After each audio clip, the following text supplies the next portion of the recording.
I was 32 when I decided to take a week away from everything. Not because I'd planned some rustic retreat, but because my older sister asked me to do her a favor.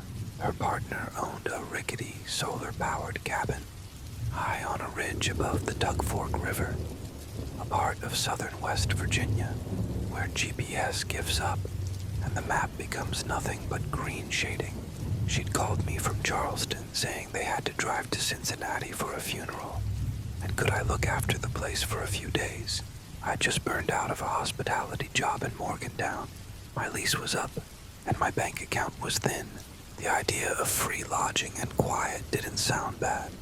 It's a little off the beaten path, she warned, but it's peaceful. Just keep the solar inverter in check, feed the dogs, and don't fiddle with the gate on the west path. I asked what gate she meant. She hesitated and said, "You'll see." Then she changed the subject to propane tanks and canned soup. That should have tipped me off. The drive took nearly 8 hours. The first half was highway and podcasts. But once I crossed into Mingo County, the roads shrank into curling strips. Between walls of spruce, cell bars blinked away one by one. By the time I left pavement for dirt, my phone screen was a dead, blank map with a blue dot marooned in nowhere. The directions she texted: turn left at the Leaning Oak, veer right after the busted mailbox painted with a cardinal, felt like riddles until they were right in front of me. I passed a sagging wooden sign that said simply, Hatcher Hollow, in chipped white paint. From there, the track narrowed to something that looked like a driveway someone forgot to finish. At the end sat the cabin. It perched on a knob above the river, like it had been stapled to the hill. The clearing was barely big enough for my old Subaru and the skeleton of what might have been a tractor. Rusted ribs of machinery, no wheels, no engine, just a husk. The air hit me first, heavy, still, and muted. No bugs, no birds, just a hush that felt staged. 2 dogs trotted out from under the porch as I cut the engine. Both were huge mountain mutts, pale-coated with wolfish eyes that reflected light oddly. The bigger one had a gray mask of fur across her face. My sister had called her Maple. The other, leaner but taller, was Grind. They didn't bark. They looked at me like they already knew who I was, then turned back toward the porch expecting me to follow. Inside, the cabin was one long room, with a ladder to a sleeping loft, a wood stove, and shelves full of jars. No TV, no router, just a battered shortwave radio and a stack of field guides. A handwritten list by the sink said, dogs, 7 a.m. and 6 p.m. Solar inverter switch, back closet, water pump, don't run dry, west path gate, latch at all times. Someone had underlined that last part twice. I shrugged it off, thinking maybe deer got in. I went about my first day like a tourist, fed the dogs, walked the narrow trail down to the river, sat on the porch drinking instant coffee. It was the kind of isolation you almost forget exists until you're standing in it. By nightfall, I'd lit a lantern and was reading by its amber glow. The dogs lay by the door. Outside, the trees were black columns. The motion light above the shed flicked on once, just a flash, and then dark again. Probably raccoons. The dogs didn't react. Day 2 was more of the same. I tried chopping some wood with a dull hatchet and made a mess of it. I found the west path while exploring. A narrow track curling uphill between laurel thickets to a crude wooden gate of 2 posts and a sagging crossbar. The latch was a bent iron hook. It didn't lead to pasture or fence, just more trees. A sign hung crookedly from one nail. The paint had peeled to ghostly letters, but I could still make out split. Nothing else. I closed it again and hooked the latch. That evening the air felt heavier. Clouds smothered the sunset early, leaving the woods in a flat gray. While walking the dogs before bed, Grind froze, staring into the underbrush with his tail tucked. Maple stepped behind me, ears slicked back, emitting a faint whine. I aimed my flashlight where they looked, but saw only trunks. Yet there was a sensation, not of being watched, but of someone waiting to be noticed. We stood like that for too long. Finally, I whispered, "Let's go," and walked back without looking over my shoulder. At 2:17 a.m., I woke to the motion light flaring again. Through the thin curtain I saw movement, something pale brushing the window screen, fingers like dried twigs exploring the mesh.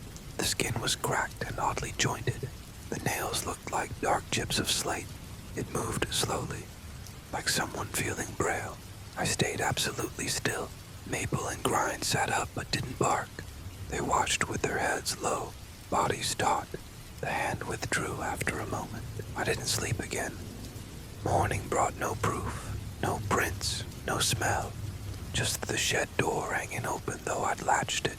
The screen bore a smudge of something greasy, dark as axle oil.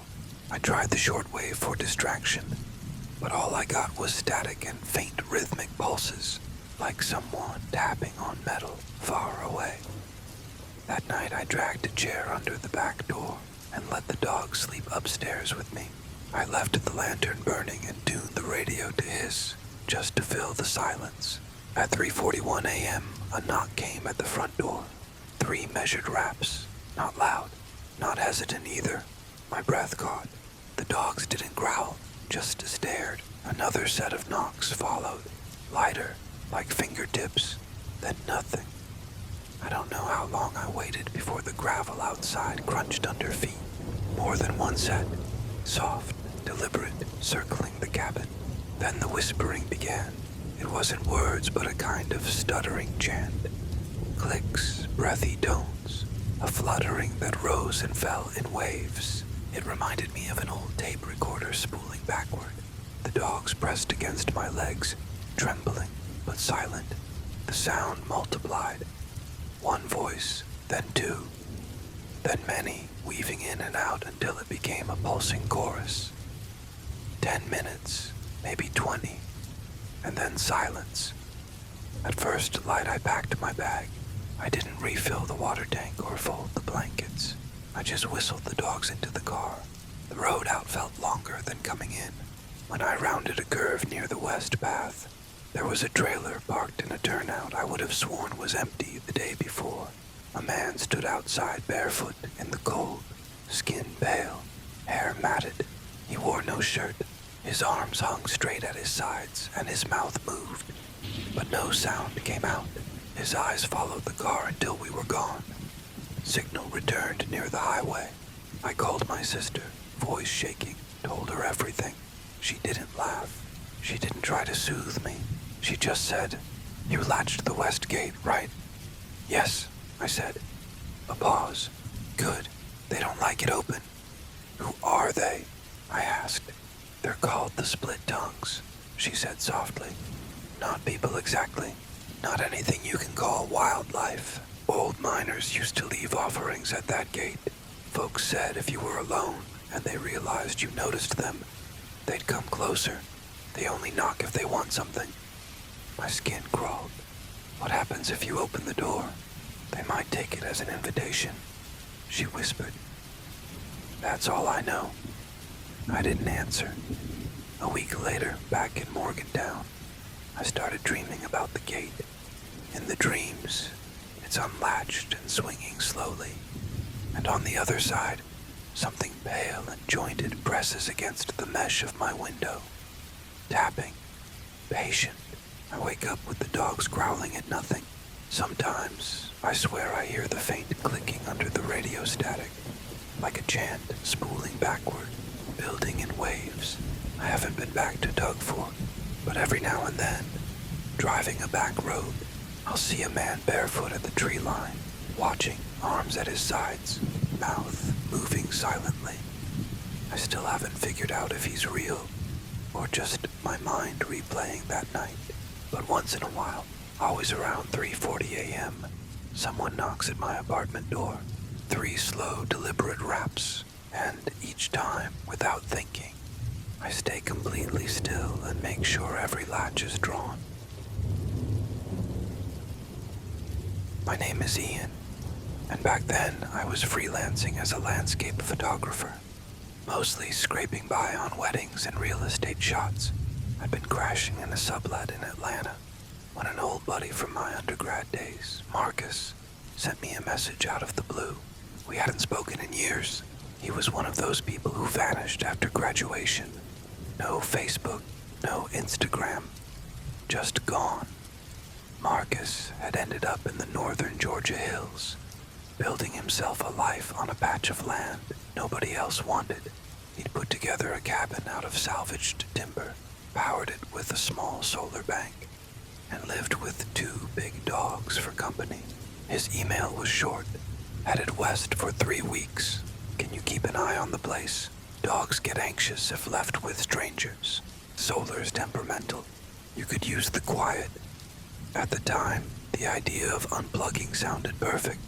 I was burned out from the constant churn of the city, so I said yes. He sent me a hand-drawn map with directions scrawled like riddles. Ignore GPS after Lawson Creek. Left at the Crooked Pine, past the old quarry.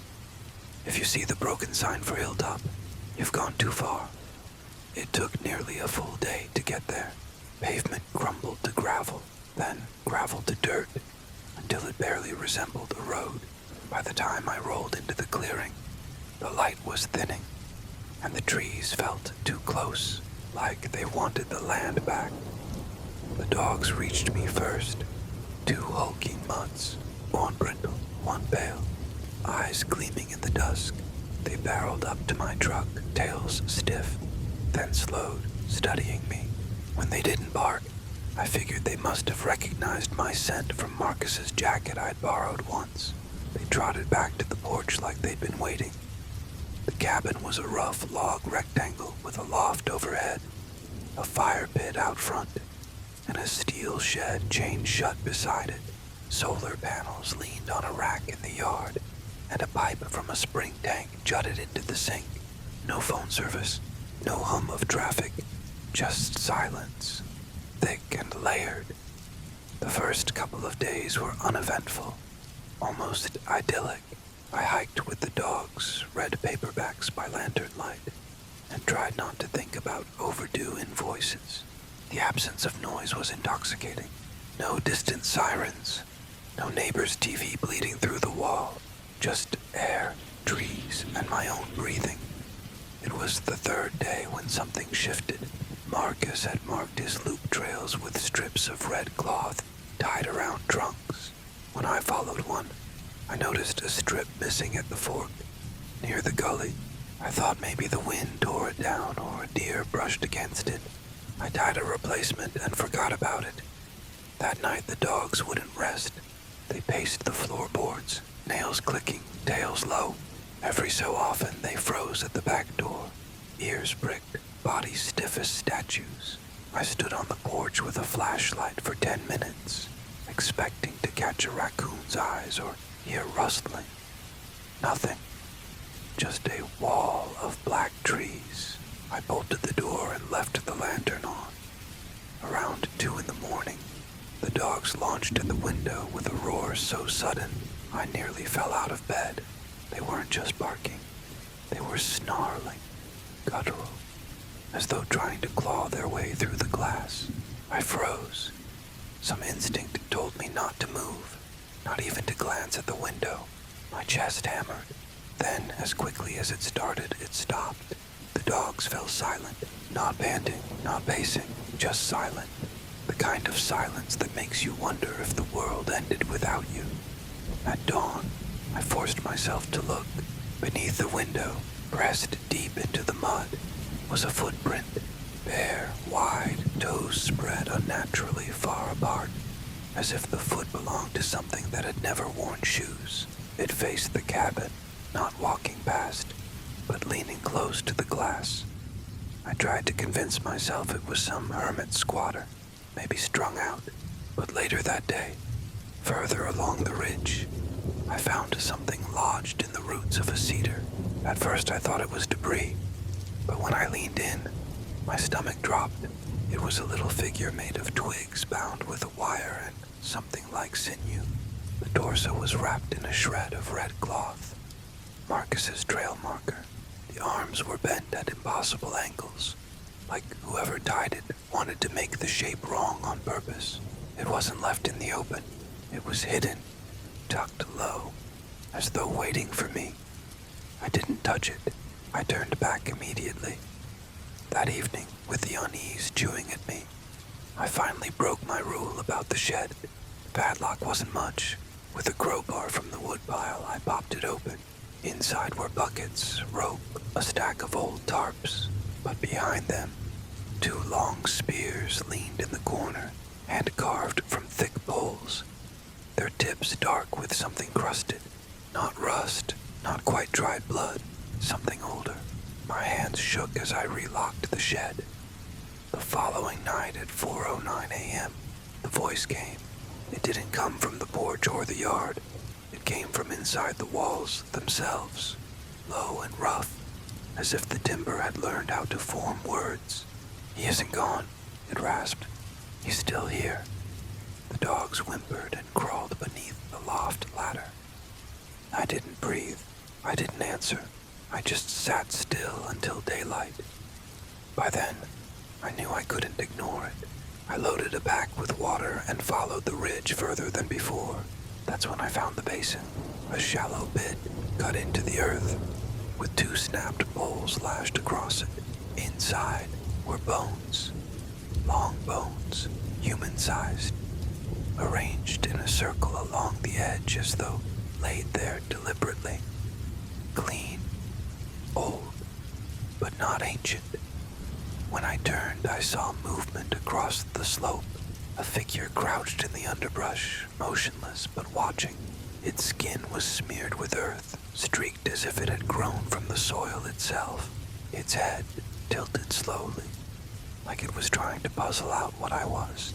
No sound, no clothes, just stillness and eyes that didn't blink. I didn't yell. I didn't grab the dogs. I ran. That night I barricaded the door with the fridge and found Marcus's shotgun above the lintel. The dogs lay against my legs, trembling. At some point near dawn, the knocking began. Not on the door, but on the walls themselves. Slow, rhythmic, echoing through the frame. Then the whispers followed. Not words I could understand, but clicks and hums, layered like overlapping voices. I left at sunrise. No hesitation. I packed what I could, called the dogs, and drove until the road spat me out in a town called Gilmer's Gap. At the gas station, I used a payphone to leave Marcus a message. I lied. Said the place was fine, that I'd left early for a gig. A week later, back in Atlanta, I couldn't stop hearing it. Not in the woods, but in the city.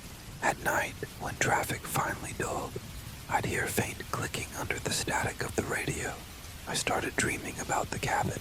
In the dreams, the red cloth markers are gone. The trail unravels, and the figure crouches in the brush, head tilting, patient. Sometimes I wake to find the dogs, both of whom I'd brought back with me, standing at the apartment door, ears flat, tails low, waiting. I told myself it was stress, an echo in my mind. But then, one night at exactly 4:09 a.m., someone knocked on my apartment wall. 3 deliberate knocks, spaced the same way I'd heard out there. The dogs froze, eyes fixed on the plaster. Marcus never returned my calls. Weeks later, someone from his conservation group emailed that he hadn't checked in from Alaska. They asked if I knew where he might have gone. I didn't answer, because sometimes, late at night, I swear I hear him in the walls, the voice rasping through wood and plaster. He isn't gone. He's still here, and I've started to believe him. I was 28 and broke when I agreed to haul a crate of survey equipment up to Raven's Cut Watch House. It wasn't my usual work. I was an anthropology grad student in Asheville, picking up odd jobs for the Park Service to pad my stipend. My advisor had joked that I'd see old America this way. Rust belts of the forest, ghost roads, and forgotten outposts. When the coordinator called, they made it sound simple. A replacement battery and backup rations for a ranger stationed at a fire lookout. Someone would meet me. Routine. I'd only been up that way once before with a group, and it had been in full daylight. This time it was me, my dented Subaru, and a battered orange Pelican case. I hit the Balsam foothills after 6. The sun had already dropped behind the ridges, and the early summer fog rolled in like slow smoke. Past mile marker 43, the pavement frayed to gravel, then to rutted dirt. My GPS flickered, lost signal, and finally froze on a blue dot, marooned in green. They'd warned me the last stretch wasn't drivable. A little hike, they said. I pictured a quarter mile, maybe half. It turned into a mile and a half of pulling a cooler-sized battery on a squealing handcart that pitched sideways every time a stone caught the wheel. The deeper I went, the quieter the world became. Not silent exactly, but muffled, like the trees were holding their breath. No insects, no birds, just my boots and the cart's uneven clatter. Halfway up the trail, I began to smell iron. Not blood exactly, more like old rail tracks baking in sun. Every so often, a branch creaked overhead, slow and deliberate. I don't spook easily, but the prickle at the back of my neck came anyway. I stopped once and turned. Fog and trees. Nothing else. The watch house finally appeared through the mist. A stilted cabin in a bald patch of hill, smaller than I remembered. A skeleton against the sky. The kind of place that should have had life in it. A lamp burning, a radio hiss. Maybe a bark from a dog. It had none. The wraparound porch was empty. I climbed the metal stairs, expecting the door to swing open or someone to call out. Nothing. The blinds were drawn.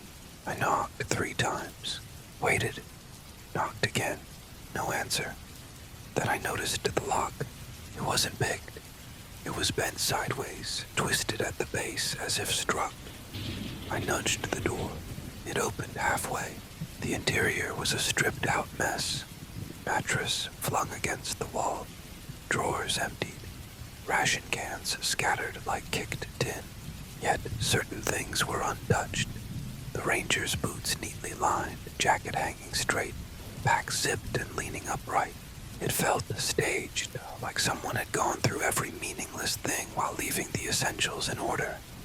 I didn't go inside. I stood with one hand on the knob, trying to puzzle it out. Maybe he'd gotten hurt, wandered off. Maybe a bear broke in, but there was no blood, no claw marks, no note. I set the crate on the porch and turned to leave. The woods felt different now.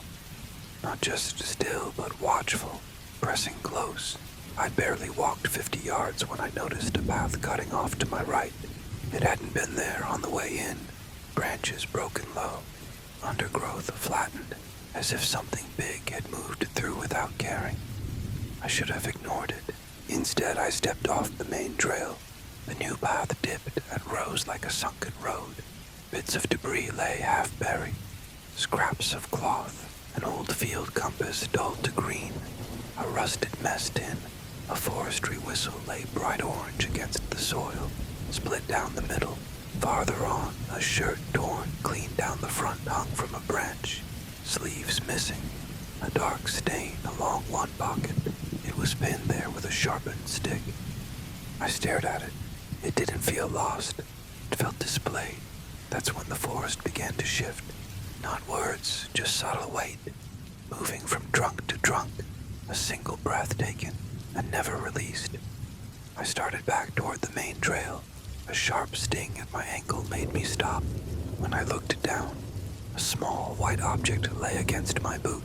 It was a tooth, human, with a shred of gum still clinging. I bolted. Branches whipped my face. I didn't care. I crashed through undergrowth, tore my sleeve, twisted my ankle, kept moving. Near the junction with the old trail, I glimpsed them. 3 shapes crouched low among the rhododendron, skin gray as ash, streaked with mud, strips of bark bound across their shoulders. One wore a necklace, tiny objects strung together, not beads, but something soft and pale, preserved. Fingers. Their eyes weren't glowing. They were focused, deliberate. They didn't scream, didn't lunge. They watched, and then they followed. I reached the Subaru shaking so hard, I dropped my keys twice before jamming them into the ignition. Gravel spit from my tires as I tore down the road. I didn't look back. At the ranger station in town, I reported only the facts.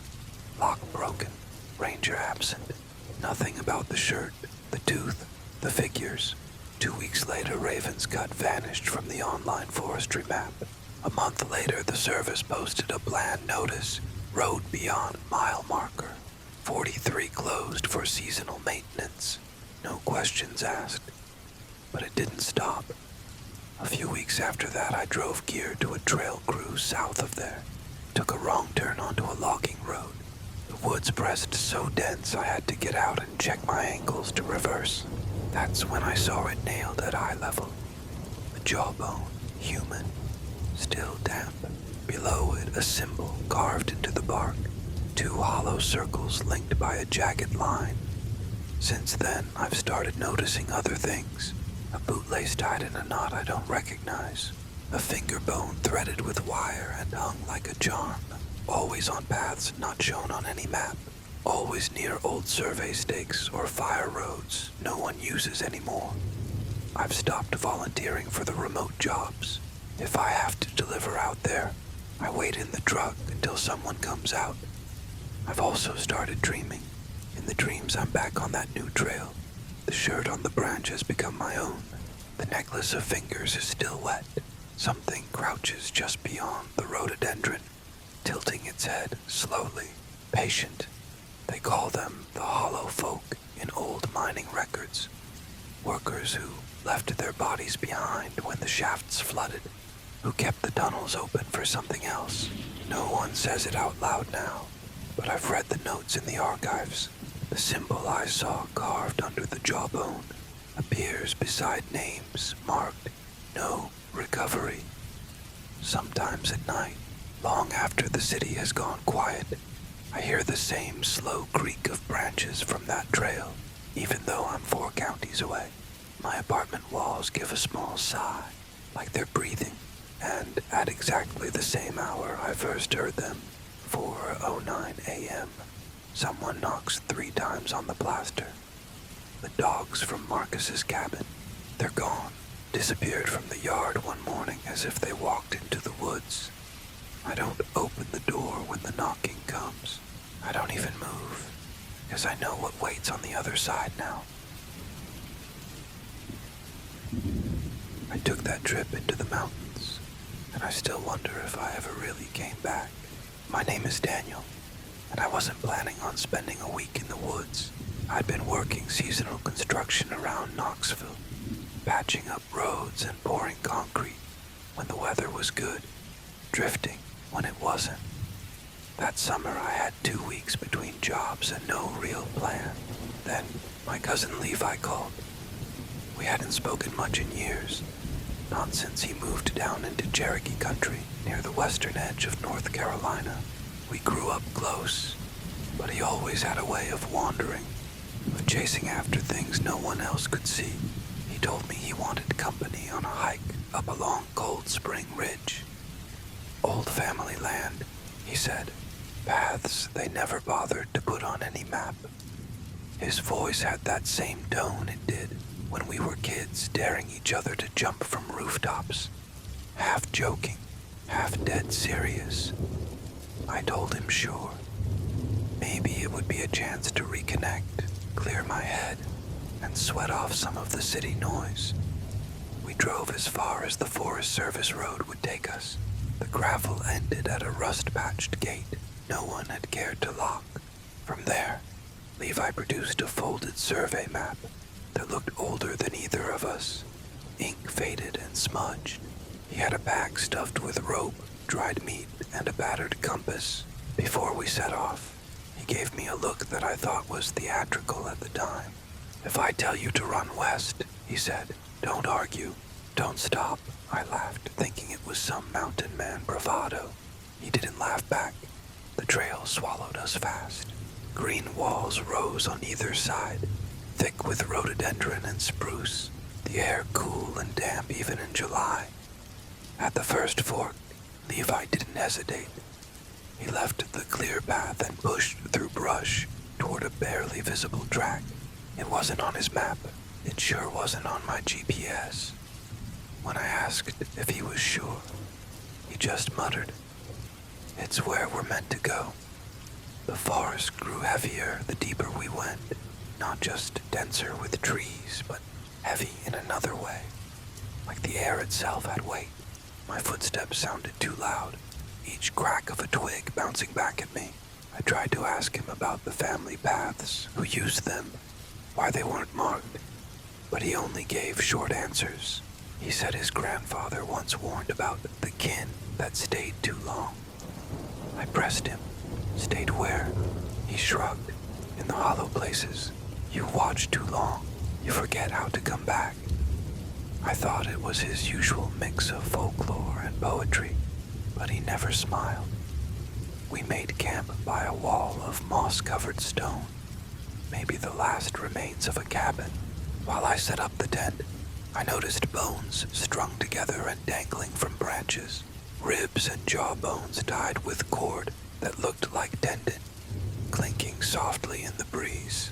I pointed one out.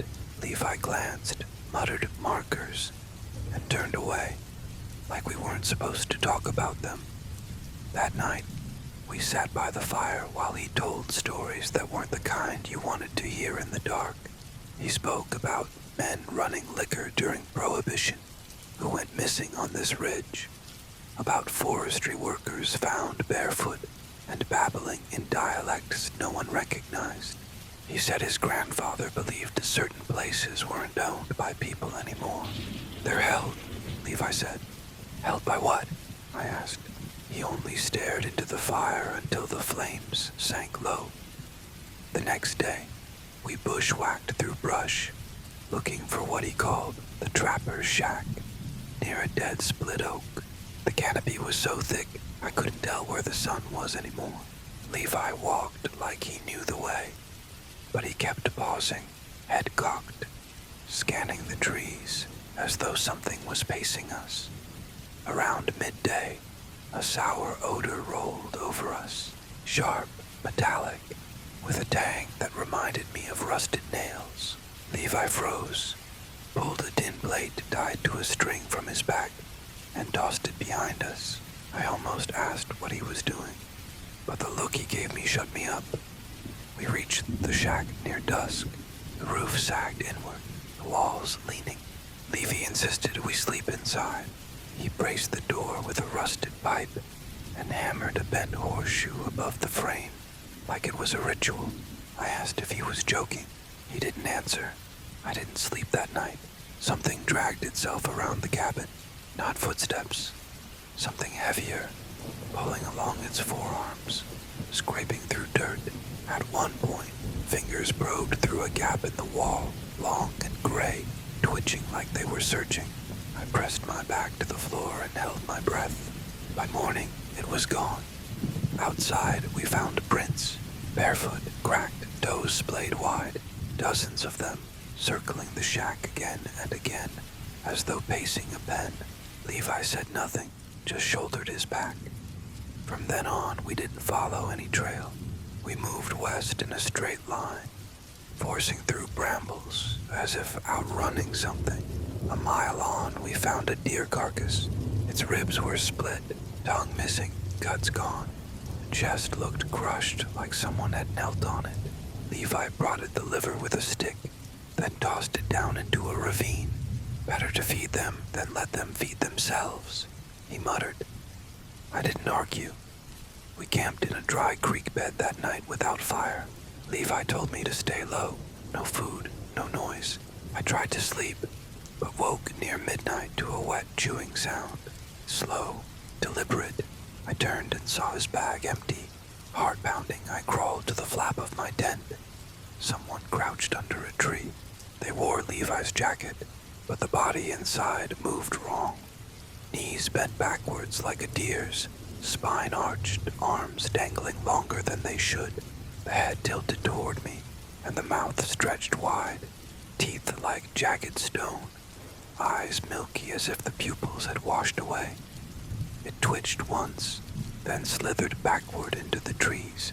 No crunch of leaves, just gone. At dawn, the jacket lay crumpled on the ground. No Levi, no blood, nothing but his compass, sitting on a flat stone as if left for me. I grabbed it and ran.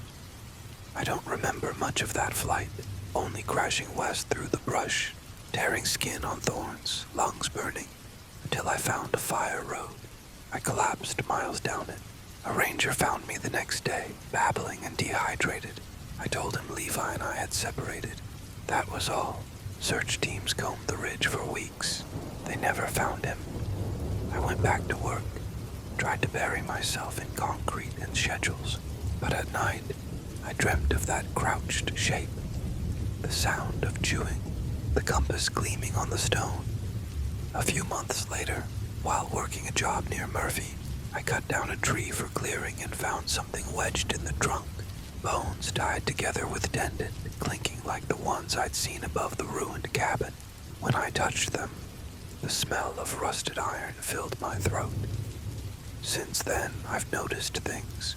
On hikes, even miles from that ridge, I see markers, little bundles of bones strung from branches, sometimes fresh, sometimes old, always in places you're not meant to look. And sometimes, just before dawn, I wake to the sound of dragging outside my apartment wall, a slow scrape, as if something is pulling itself along. I keep Levi's compass in my drawer. Every so often it spins wildly, even when I'm standing still. I've stopped asking why. I know what direction west is now, and I know I'll never run far enough. I decided to hike into Black Ash Basin. The name meant nothing to most people, but it had lived in my family's vocabulary for as long as I could remember. My grandmother used to bring it up in fragments, never a full story, just slivers. That hollow where the roots don't rot, a basin the county tried to bury, a place you don't call by name after dark. She grew up 15 miles from it in a farmhouse that collapsed long before I was born. After my mother died last winter, I found my grandmother's journals boxed up in the attic. Whole pages of careful handwriting trailed off into shaky warnings. Don't follow the split trail. Don't trust the trees. Never carry blood kin inside. It felt wrong to ignore them, and wronger to throw them away. My mother had always brushed off those superstitions. But when I held her urn, I couldn't stop thinking about Black Ash Basin. She hadn't asked to be scattered there, hadn't asked for anything, but it was the only place that still felt like it belonged to our line. So I convinced myself it was duty, something final I could do. The problem was, the basin didn't exist on modern maps.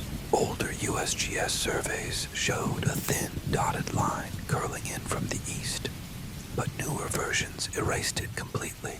No trail, no label, just blank forest. The only reference I found was on an old regional forum, where an amateur folklorist described it as geographically isolated, ecologically hostile, and culturally restricted. No elaboration. I should have taken that as a warning. Instead, I marked coordinates on my GPS watch, packed light, and left before sunrise.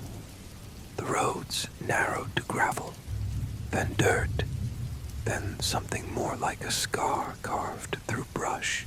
I parked by a rusted fence post bent double, checked my bag, urn, compass, water, journal, and stepped out into air. that felt too still. Not cold, not hot, just hushed like a cellar before a storm. The trailhead was nearly hidden, just a slim gap in the trees, half blocked by a leaning road sign with no letters, its metal face scrubbed blank. My phone had lost service miles back, so I locked it in the glove box and tried not to think about it. That moment, the slam of the car door, was the last normal sound of the trip. At first, it felt like any other forgotten trail. Fallen branches, steep switchbacks, my calves burning too soon. I passed 2 dry creek beds and a ring of stones that might have been a fire pit decades ago. Moss swallowing the edges. Nothing strange, nothing that justified the warnings. Then the trees began to change. Not dead, just wrong. I couldn't identify their species. The trunks twisted upward like corkscrews, some leaning so far sideways they almost touched the ground before curling back skyward. Every 10th tree or so bore 2 clean notches carved shoulder high, always facing west. No bark shavings, no scars from tools, just smooth cuts, old as the wood itself. The canopy thickened until daylight thinned to a green-brown dimness. My GPS insisted I was on the right course, but the ground no longer looked like a path. No blazes, no footprints, just a narrowing tunnel of trunks. Then I found the steps, flat stones stacked into a descending stair that looked too deliberate to be natural and too crude to be modern. Moss draped every edge. I climbed down into a shallow basin. At its center lay a ring of blackened rocks 20 feet across, like the ruins of a fire circle. Inside it, bones, small, clean-picked, arranged in spirals. Not decorative, not random. A pattern made for something other than eyes. Leaves shifted behind me. Not footsteps, just a single deliberate shift. I turned quickly, heart thudding. No one stood there. Nothing moved. The silence was complete. No birds, no insects, not even wind. Even my breath seemed too loud. I don't know how long I stood frozen before I forced myself forward. My legs felt heavy, as if the basin wanted me to stay. I promised myself I'd leave the urn at the next clearing. That was all. The first sign of wrongness wasn't bones or stone. It was a crow. It perched crooked on a low branch, feathers missing in patches. One eye was clouded gray, the beak opening and shutting, like it had forgotten how to caw. When I edged past, it didn't fly, didn't even blink. Then came the laugh. Not close, not far. A dry, hollow chuckle, like someone imitating laughter without lungs. It stretched too long, as if testing how the sound worked. I turned, expecting to see a person. The trail behind me looked identical to the one ahead, down to a knot in the wood and a stone at the base of a tree. For the first time, I wasn't sure which direction I faced. I quickened my pace. The air shifted metallic, like inhaling a pocketful of pennies.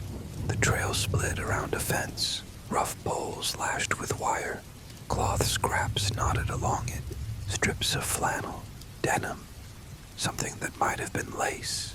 Beyond the fence were bones, some small, some too long to be deer.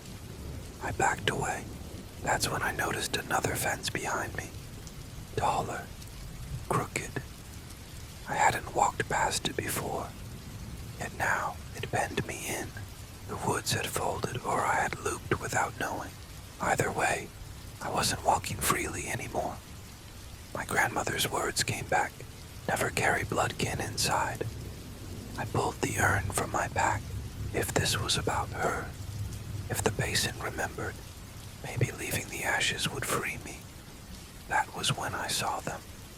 Between the trees, figures, barefoot, clothes in tatters, skin streaked black like bark rubbed into pores, mouths slack, eyes wide, not blinking. One dropped to its knees, crawling on all fours with joints bending wrong, like hinges rusted backward. Another lifted something in its mouth, maybe a hand. maybe an animal barked. They didn't rush, they didn't shout. They waited, patient, as if this was what always happened. I hurled the urn, not at them, just away, and bolted. Branches tore at my arms. I fell twice, skin scraped raw, knee twisting. But I didn't care.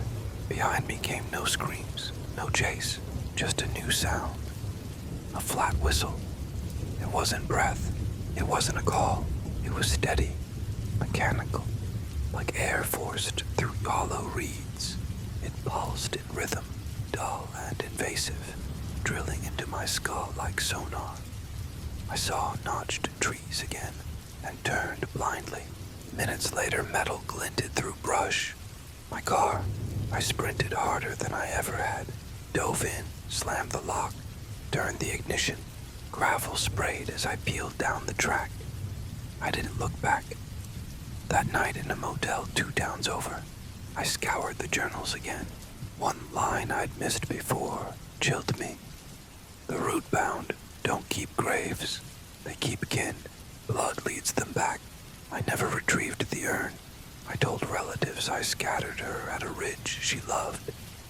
But in the weeks since, things have followed. Twice I found soil on my apartment floor, black and damp, though my shoes were clean. Once I woke at 3:14 a.m.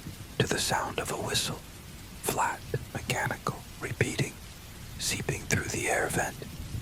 And just yesterday, outside my window, I saw a crow, feathers missing, beak opening and shutting without sound.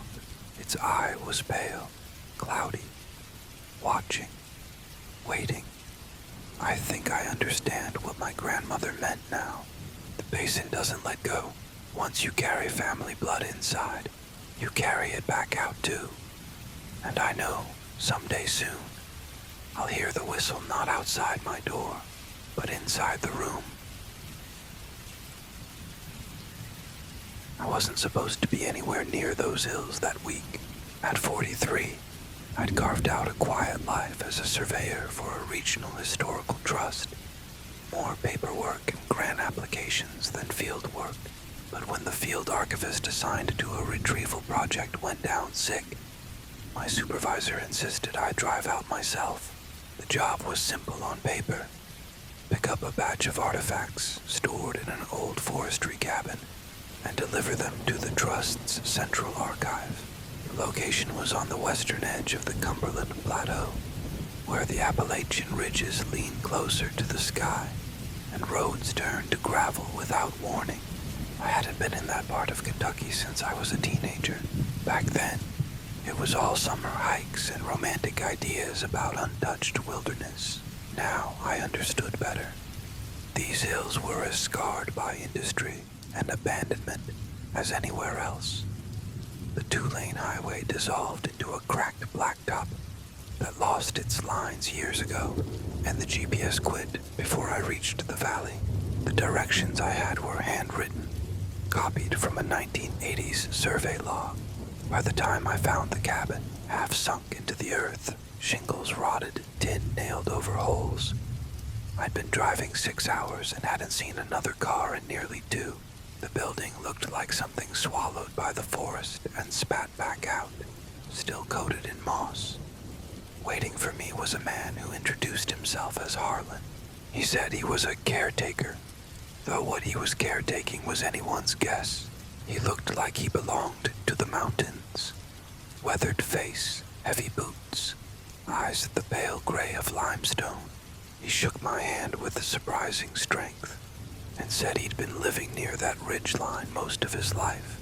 When I asked whether the trust still paid him to monitor the site, he gave a thin smile and said, "They stopped sending checks years back, but someone has to keep watch." Inside, the cabin was surprisingly dry.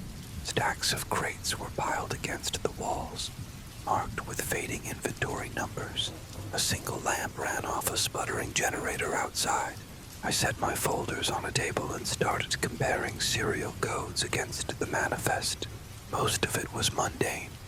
Old tools, faded textiles, corroded iron fragments, The sort of detritus left behind when mining operations were abandoned and families vanished with them.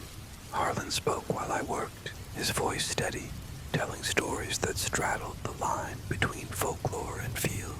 Notes. He talked about hunters who swore they heard their own voices echo back to them in the valleys, except the words weren't what they'd just spoken. He described tracks in the clay that started as human footprints and ended as something with too many joints. He mentioned rituals whispered about in the church basements, binding songs meant to keep borrowers from climbing out of the ground at night. I kept nodding politely, assuming this was his way of entertaining himself in the company of an outsider. Then I saw a container shoved beneath a shelf in the far corner. It wasn't like the others. Instead of wood or weathered cardboard, this one was a dull iron case with clamps bolted all around. The lid bore no markings. A corner was dented as if dropped from a height. I asked about it. For the first time, Harlan's tone changed. He told me it had been dug up near Devil's Arch, a rock formation locals avoided after sundown. At first, they thought it was slag metal or part of an old boiler, but the thing was buried too deep, wrapped in layers of hide that smelled like tar when split open. I asked if anyone had ever opened it. He shook his head slowly. Some things, he said, don't come out the way they went in. Better to leave them sealed. The hair rose on my arms. I forced myself back to the paperwork. By late afternoon, we'd cataloged nearly everything else. My plan was to spend the night at a motel an hour back toward civilization. But Harlan insisted I stay until morning. He claimed the roads twisted worse after dark, and his tone left little room for debate. He said he'd fetch water from a nearby spring, and stepped out into the thickening dusk, leaving me with the crates, the hiss of the lamp, and the throb of the generator.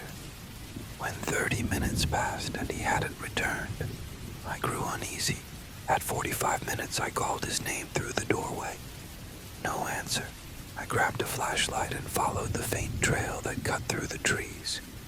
A quarter-mile down, the path forked. Left sloped toward the creek. Right climbed steeply into brambles. In the dirt ahead, I noticed a boot. It stood upright, laces tied, as though its owner had stepped right out of it. The tracks beside it continued barefoot toward the incline. The prints were long, toes splayed, the depth wrong for someone Harlan's weight. I whispered his name again, but the sound felt eaten by the woods. Something moved above me in the branches, heavy, deliberate, not the scatter of a deer. 2 steps, then silence. My throat dried. I backed away slowly, beam sweeping the undergrowth, before retreating the way I came.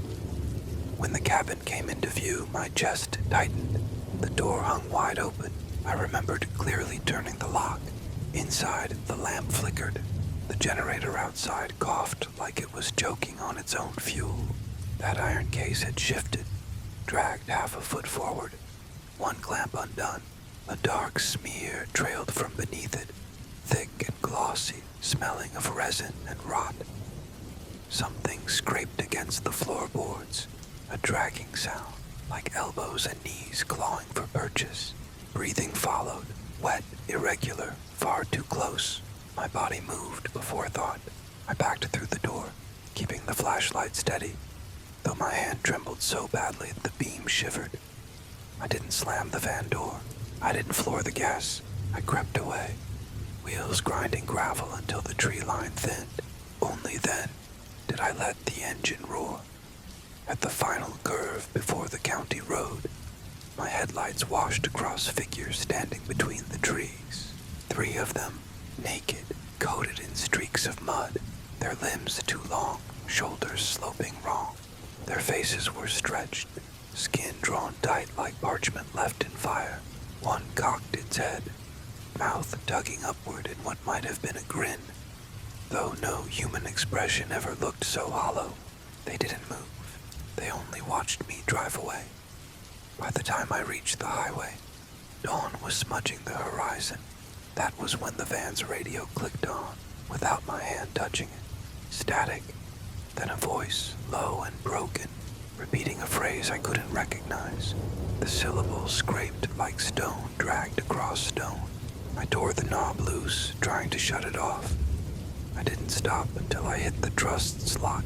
I filed a skeletal report. Retrieval aborted. Safety compromised. Then I slid my resignation letter across my supervisor's desk. Weeks later, when sleep finally returned in fragments, I woke one night to the same static hissing from the corner of my bedroom. My radio was unplugged, yet faint beneath the noise. 2 syllables whispered again and again. I pressed my palms over my ears and prayed they would fade, but they didn't. They haven't since. At 37, I'd gotten used to uneventful days, to stretching my savings and pretending the freedom of unemployment was a choice. My car, a dented Ford that had long since stopped pretending to be reliable, was my only constant companion. I'd convinced myself a solo road trip through the Blue Ridge backroads would clear my head, maybe remind me what I still liked about being alive. I told myself I was chasing views, maybe even inspiration for the half-finished sketches in my notebook. The truth was simpler. I wanted to be alone, where nobody expected answers from me.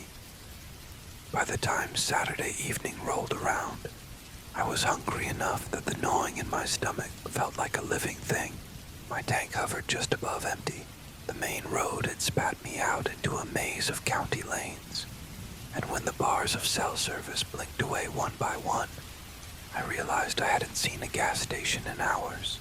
That was when I spotted the sign. It was leaning against a split rail fence, the paint cracked and peeling like dry skin. The letters spelled out Bracken Hollow in a slanted red script, with no arrow, no mileage, nothing to explain what or where it was.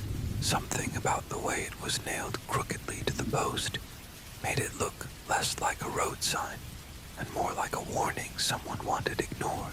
But my hunger made the decision for me. I steered down the dirt track beside it. The trees swallowed me almost instantly. They grew tall and close together, their branches knitting into a canopy so dense that dusk became night within a dozen yards. My headlights bounced off trunks slick with moss. The road narrowed, then narrowed again, until I felt I was threading into a tunnel, carved by the forest itself. My pulse quickened, part awe, part unease. Just when I thought the path would collapse altogether, it opened into a clearing. At the far end squatted a wooden building, weather gray, and slouched on its foundation. No neon lights, no glowing pumps, only a single hand-painted board above the doorway that read, "Store." One rusted fuel pump leaned beside it, hose coiled like a sleeping snake. I parked because I had no other choice. Inside, the air was cold and damp, as though the walls had been sweating for years. The shelves bent under the weight of canned food that looked decades old. Glass jars lined one case, their contents so murky and pale I couldn't tell if they were vegetables or something less ordinary. The only sound was the soft creak of the floor under my boots. I'd made it 3 steps inside when I saw her. She looked to be in her mid-20s, maybe younger. Her clothes, a mismatched collage of decades. A floral skirt, faded nearly white. A patched men's coat. Heavy boots caked with mud. Her hair was long and tangled, hanging in ropes down her shoulders. She glanced up at me with the kind of polite half-smile people wear in waiting rooms. Nothing more. But then I saw her again. I turned into another aisle, pretending to study dusty bags of flour, when she was suddenly there, standing still at the end, as if she'd been waiting. And again, near the coolers, her pale face catching my flashlight beam, even though I hadn't seen her move. Each time, she held the same faint smile, but her eyes never left me. A man lingered a few feet behind her. He was huge, wrapped in layers of coats, though the night wasn't that cold. His beard spilled wild across his chest, and his face was lined with grime so thick it seemed carved in. He didn't meet my eyes, but his head angled just enough that I knew he was watching me, watching her. I pulled out my phone instinctively. No signal, no GPS, only the dim glow of the lock screen. I pretended to type a message just to make my hands busy. The girl approached. Her voice was soft, practiced like a rehearsed greeting. "That's a good jacket," she said, her eyes on my coat. "Thanks," I answered, keeping my tone flat. "You from nearby?" she asked, tilting her head like she was studying a bird. "No," I said. Her cracked lips stretched faintly. "We just settled up on the ridge. Whole family's building something there. We grow, we hunt, we share. No bosses, no bills. You'd do well." I forced a laugh that died in my throat. "I'm just passing through." "It's not like that," she said, and her smile didn't waver. "We keep each other safe. Nobody goes hungry. No one leaves. That's the best part." The man shifted then, sliding slightly closer to the door, his bulk casting a shadow across the warped planks. My stomach twisted. I shook my head, not interested. Her eyes didn't blink. "Just give me your number. We'll talk later." I rattled off a fake one, my voice as casual as I could manage. She didn't write it down, only tilted her head like she was listening. Then, quick as lightning, she stepped forward and plucked my phone from my hand. I froze. She dialed. A ringtone chirped faintly from the pocket of her coat. She handed the phone back. "Now we have each other's numbers," she said, smiling wider this time. The clerk behind the counter hadn't moved once. His gaze locked on some middle distance, as though none of this was happening. That was when I felt it.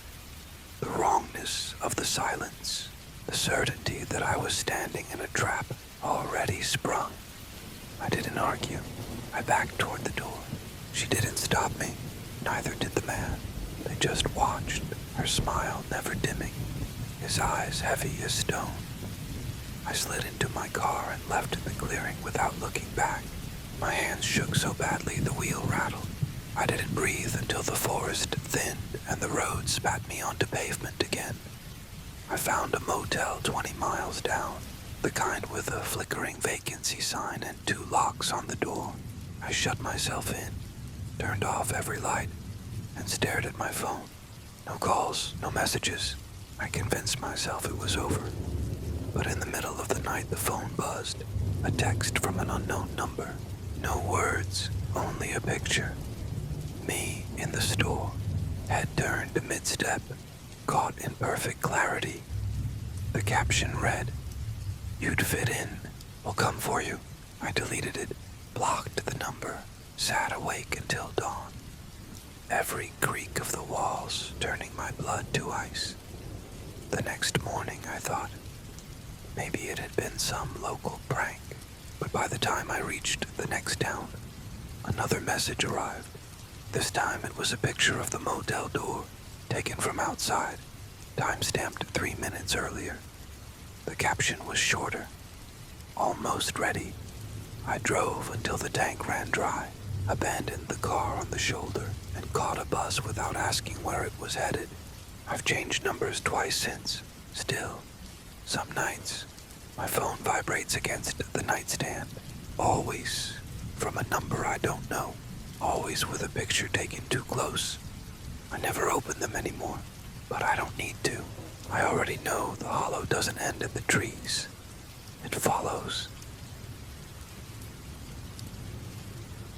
I never planned on staying in those mountains past my seasonal contract, but the work had a way of keeping me tethered.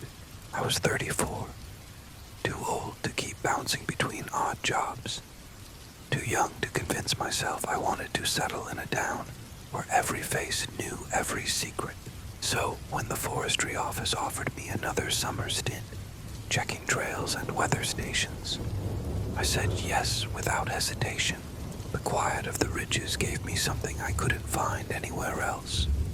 Silence that pressed down until the noise in my head finally shut off. That morning, my supervisor, Wallace, leaned across a cluttered desk, a trail map spread between us.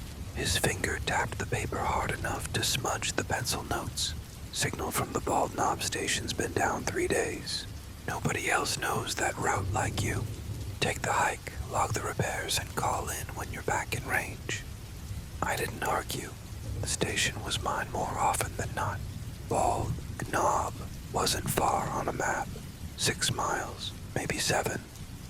But the climb wound steep and slow, and most of the trail was half-forgotten switchbacks, choked by laurel and oak.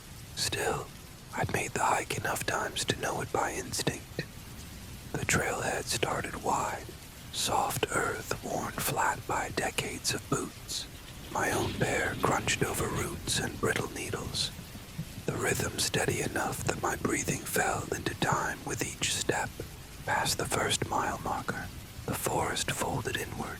Spruce and fir shouldered close, blotting out the sun until the air cooled against my skin.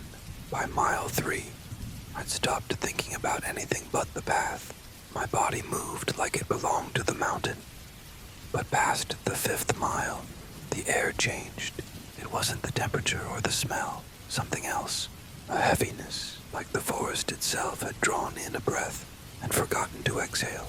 I slowed, listening. No wind, no bird calls, not even the chatter of squirrels. The silence pressed so hard, it felt physical. When I reached the ridge, the station came into view, squatting crooked against the sky. It was older than most, built in the 70s before automation replaced field rangers. The steel frame leaned like a drunk against the tree line. The siding had warped and peeled from decades of storms. Rust streaked the ladder that climbed to the cabin, but the rungs still held when I tested them. Climbing felt wrong that day. Each step rattled louder than it should have, like the sound didn't belong to me, but to something listening. At the top, I shoved the hatch open with my shoulder and ducked inside. The cabin looked destroyed, not weathered, not abandoned, violated. The solar unit that fed the relay had been ripped from the window frame and smashed against the wall. The console was bent, its screen shattered into spider webs. Food wrappers lay shredded in the corner, ration bars torn open and left to rot in sticky clumps. A sleeping roll had been ripped lengthwise, stuffing scattered across the floorboards like snow. But what froze me was the floor itself. In the center, someone had drawn a circle with unnerving precision, every line thick and deliberate. It wasn't chalk or paint. It flaked at the edges, brown-red, the way dried blood does when it's old. I didn't linger. Something about the place insisted I shouldn't. I eased back through the hatch and descended the ladder slowly, every step loud enough to announce me. At the base, I scanned the tree line, the trail I knew as well as the lines of my palm, but the woods didn't look right. A pine I'd never seen before split the path, trunk scarred from lightning. A blaze marker that should have been nailed to a nearby oak had been twisted free, bent in half like someone had gripped it with iron hands. I moved carefully, telling myself maybe a storm had shifted the land, maybe vandals had come through. But as I followed the path down, the markers disappeared altogether. I wasn't lost.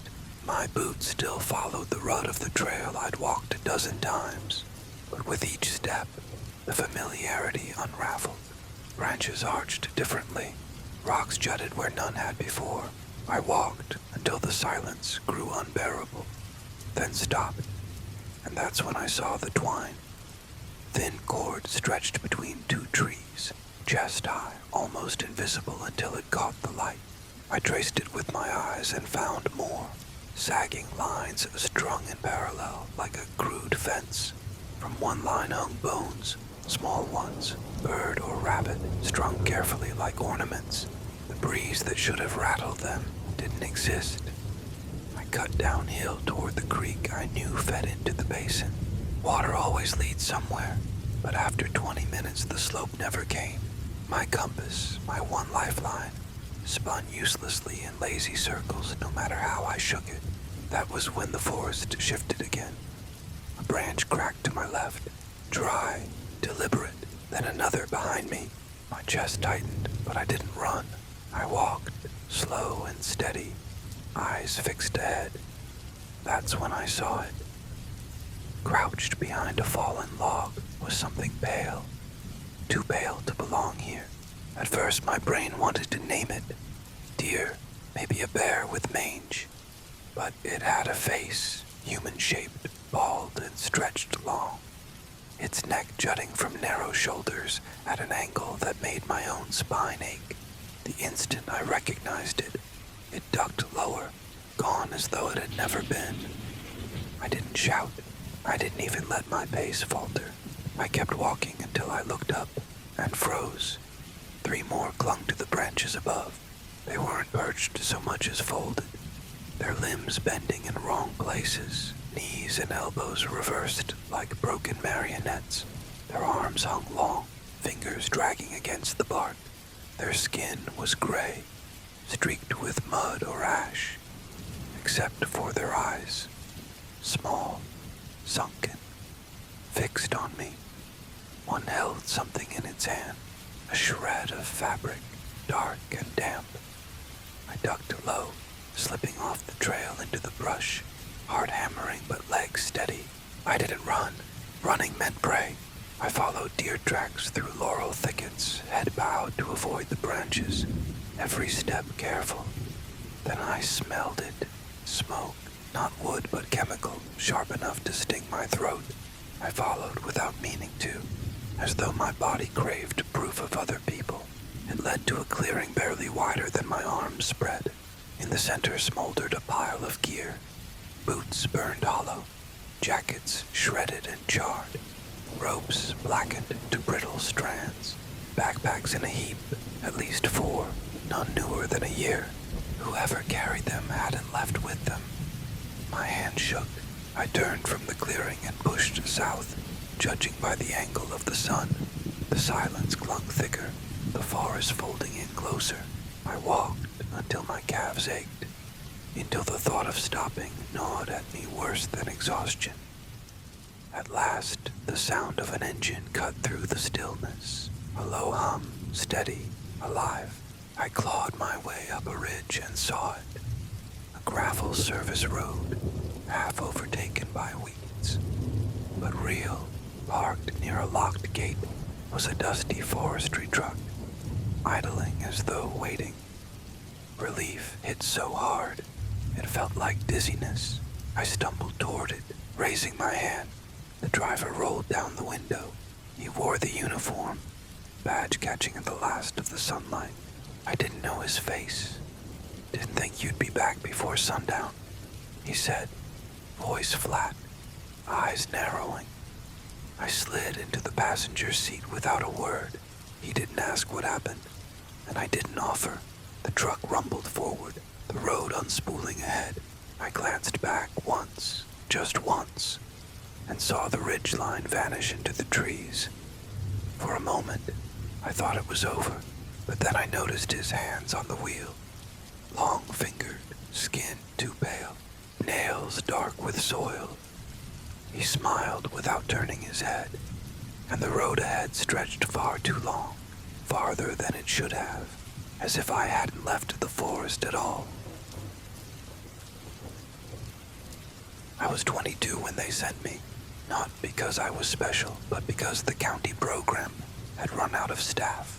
I dropped out of community college, drifted through a couple warehouse jobs, and landed in a pilot scheme that paired at-risk youth with outdoor rehabilitation retreats. They framed it as a kindness, a reset for people like me. 3 nights in the woods, no screens, no distractions, just immersion. I thought it would be solitary, maybe a tent and a journal they'd force me to fill out. Instead, I was handed a pack at a ranger outpost near a place called Mill Creek Hollow. and told I wouldn't be going alone. 2 others were already waiting. A guy named Devin, restless and sharp-eyed, bouncing his leg like it was fueled by caffeine, and a girl called Leah, who barely looked up when I introduced myself. Her hoodie sleeves swallowed her hands, and her stare stayed fixed on the gravel, like she wanted the ground to open and take her. The ranger leading us was a man named Rourke, late 50s maybe, his beard mottled gray, and a sun-creased face that looked carved from bark. He smelled faintly of smoke and something metallic, like old tools left in rain. His office was a boxy log structure with peeling maps nailed on the walls. One map had a circle drawn on it, not neat, but frantic. The red ink pressed so hard it had bled through. Rourke tapped the center. "Cabin's here," he said. "You've got a boundary, 2 miles in any direction. Don't go past it. If you think you've gone too far, turn back." Devin smirked. "What's out there?" "Wolves, moonshiners." The ranger's eyes didn't flicker. "Stay inside it." That was all he gave us.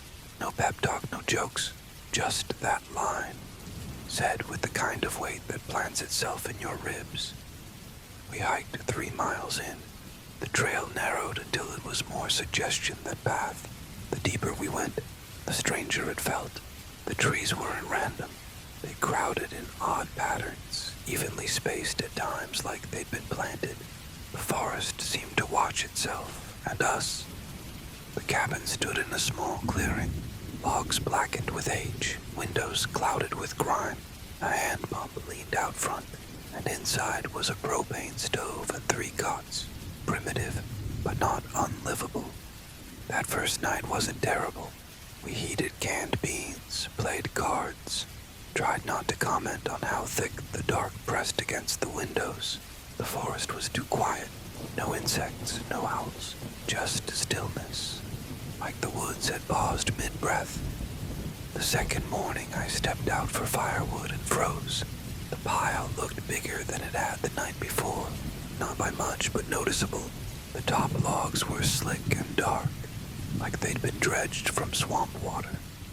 "Did you add to the pile?" I asked when I came back in. Neither of them had. Later, Devin announced he was going to check the ridge. I reminded him of the ranger's warning. He rolled his eyes. "There's no fence. Nobody's watching." He left anyway, shoulders squared like he had something to prove. Leah just sat on her cot, expression blank, eyes following him only until he vanished into the trees. Around noon, I worked the pump for water.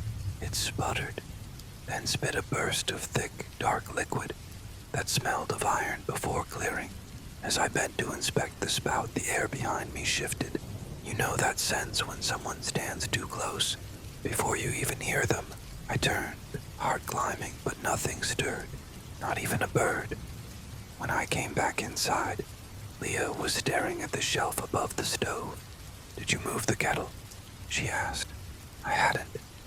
She swore she'd left it there. We searched the cabin inside and out.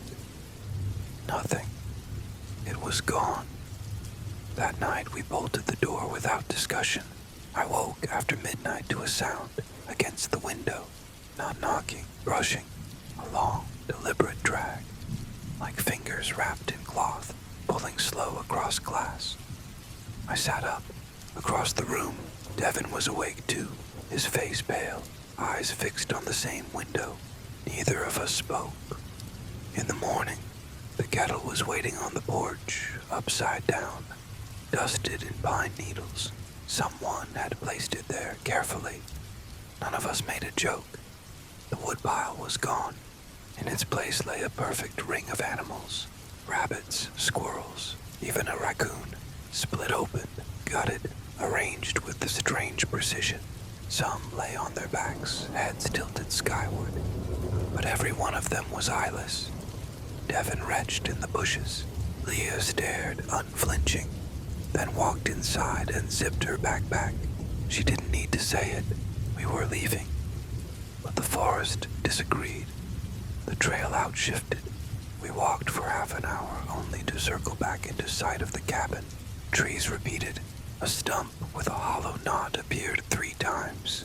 Distances unraveled. We found boots hanging from a branch, swinging gently.